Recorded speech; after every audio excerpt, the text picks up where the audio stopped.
What's up guys, Shawnthebro here, and we're back for another episode of the Super Smash Brothers and Platform Fighter tutorial series. In this episode, we are going to be going over our item frequency. In a lot of platform fighters, there are items. Those items can be picked up by our players or by our characters, and then those characters can use those items. These items typically spawn randomly, although they can be placed on the map. If we go to a stage that has the ability to spawn items, such as our training stage 2, and we wait 10 seconds, we'll be able to see items spawn.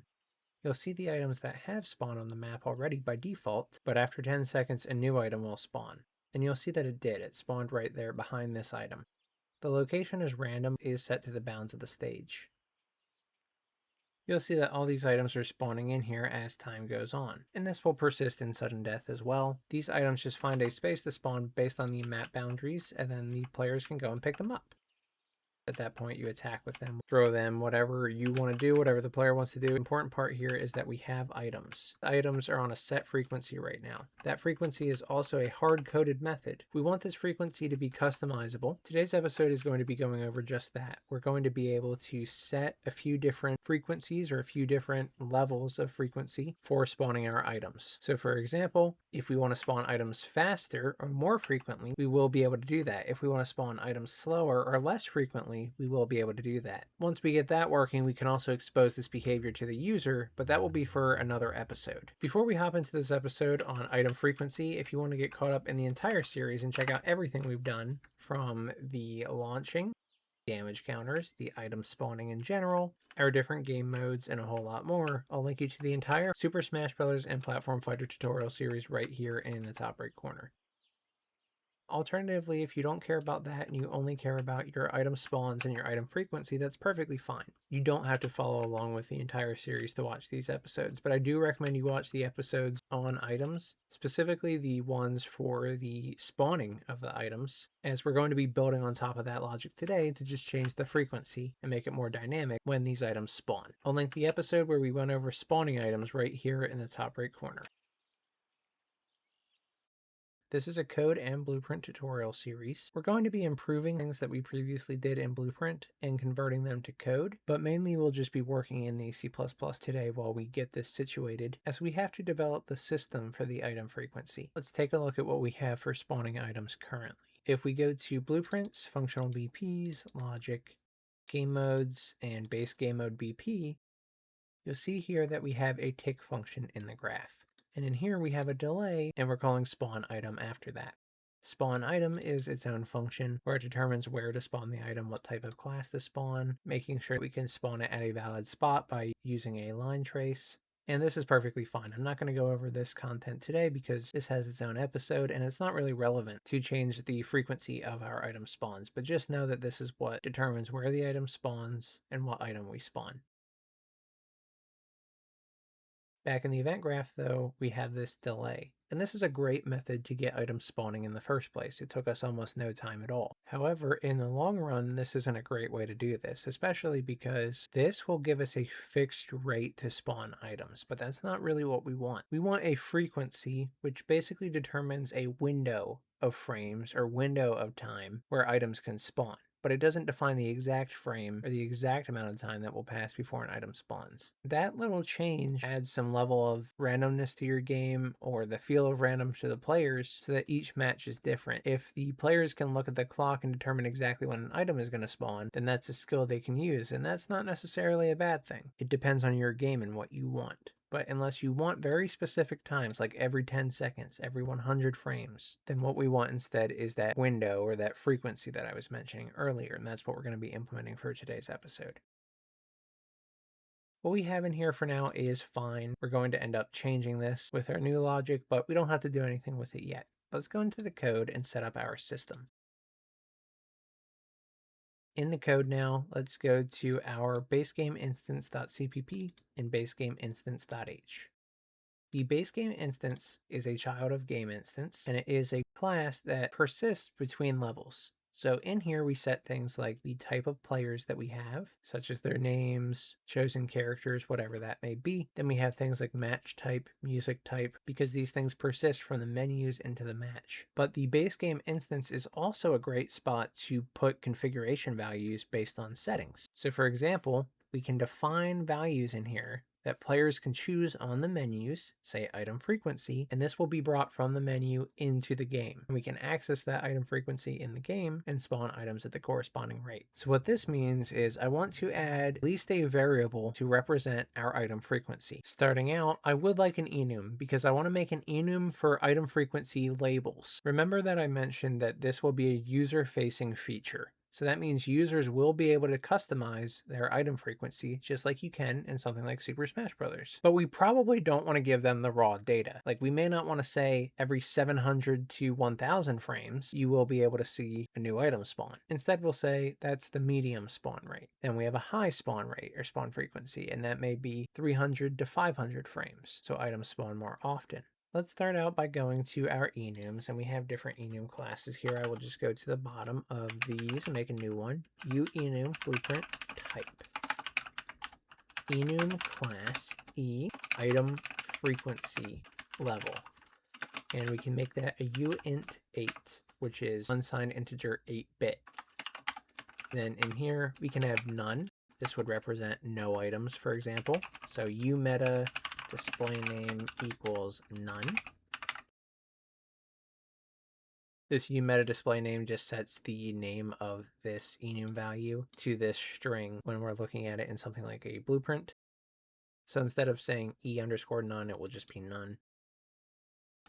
And if we go down, make another one, we can say e low, like low frequency. Umeta display name equals low. E_mid. So this is like medium frequency. Display name equals mid. E high. Umeta display name equals high. Not hue, but high. And this is good enough for now. So basically, if it's none, we won't spawn any items. If it's low, we'll spawn less items. Or items at a lower frequency, I should say. Mid will be the midpoint between low or high, or just something that feels right between those options. And high will be the highest frequency, so we'll spawn the most items in the shortest amount of time. That's perfect. So now we can make a variable of this type on our game instance so we can assign that value. Let's go down to our game instance class and go to our variables. I'll just go below my other enums here. The level of the spawn frequency for items. And we can make it a U property of edit anywhere blueprint read write with a category equal to item.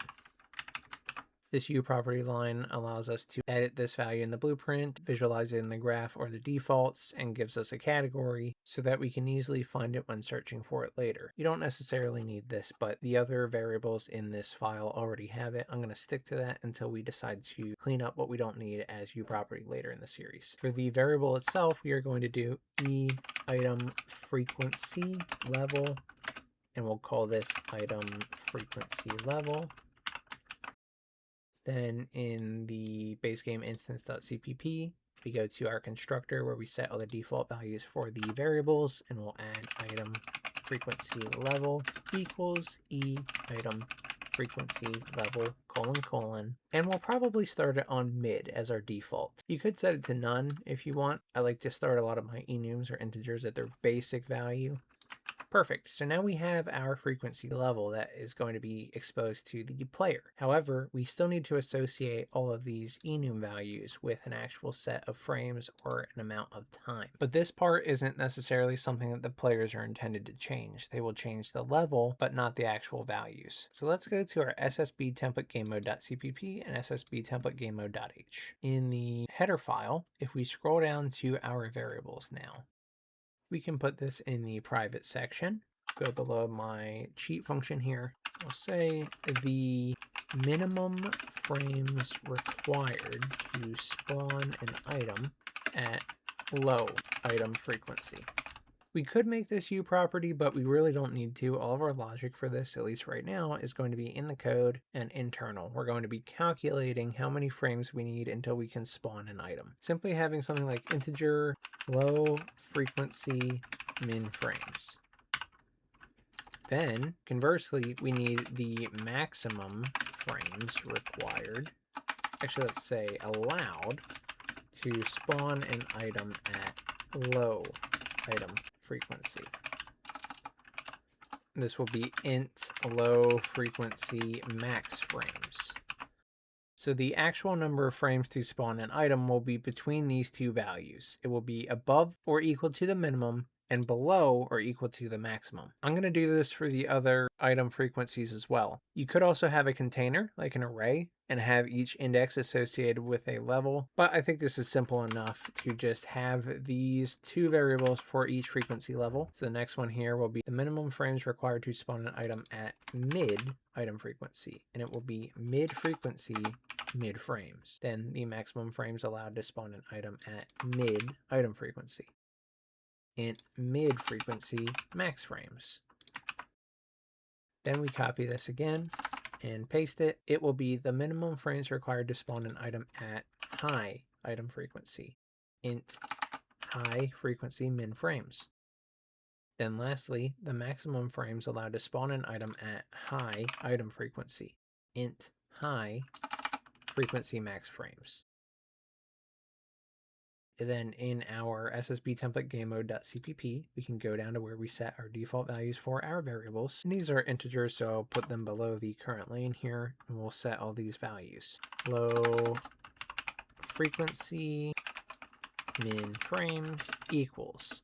Now this is the low frequency, which means not as many items. If we assume our game runs at 60 frames per second, which we haven't really decided yet what we want our cap to be, or our general target to be, but that would make 600 frames 10 seconds. Let's assume that's somewhere around the midpoint, and so the lower frequency would be lower than that, or less frequent than that, which would actually require more frames to pass. So low frequency min frames can be like 1,000 frames, and that's the minimum that it takes.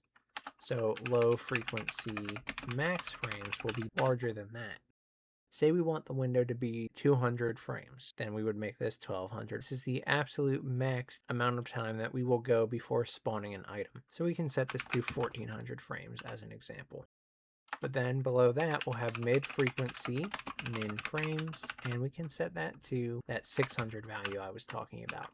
That 600 will be the minimum amount of time before we spawn an item at the mid-frequency. Or minimum amount of frames, really, 600 frames. But mid-frequency max frames can be 1000.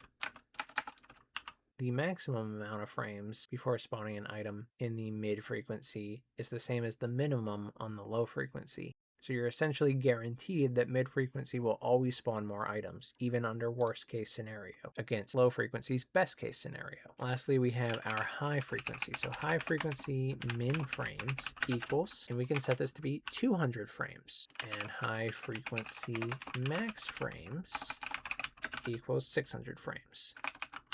Now all of our frequencies are set for all of our different item frequency levels. The next thing that we would need to do is determine how many actual frames we need to wait before spawning an item. We do have another episode on item frequency, and we're going to dive deeper into that in that episode. For now, let's just add one more variable, which is going to be the current number of frames until we spawn an item. So if we go down to our variables again, this one we probably don't want to be private with no U property, as the blueprint may need to use it. The number of frames until an item is spawned. Int frames until item spawn. And we'll make sure that this is a U property. So U property, edit anywhere,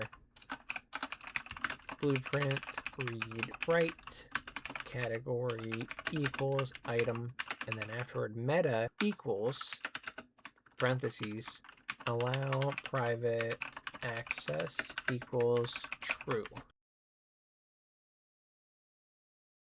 This will still allow us to edit and access this value or this variable in the blueprints, even though it's in the private section. If we go back to our SSB template game mode.cpp and go to the constructor, we do want to set a default value for this. So frames until item spawn equals. And we'll probably want to make it a large number so that it doesn't actually take effect until we calculate it. I think an easy solution is to go frames until item spawn and just set it to low frequency max frames.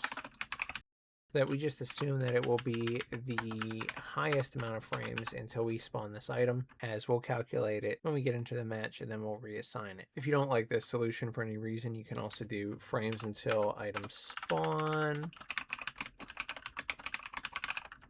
equals int max, which is the highest possible integer value that you can store with the space of an integer.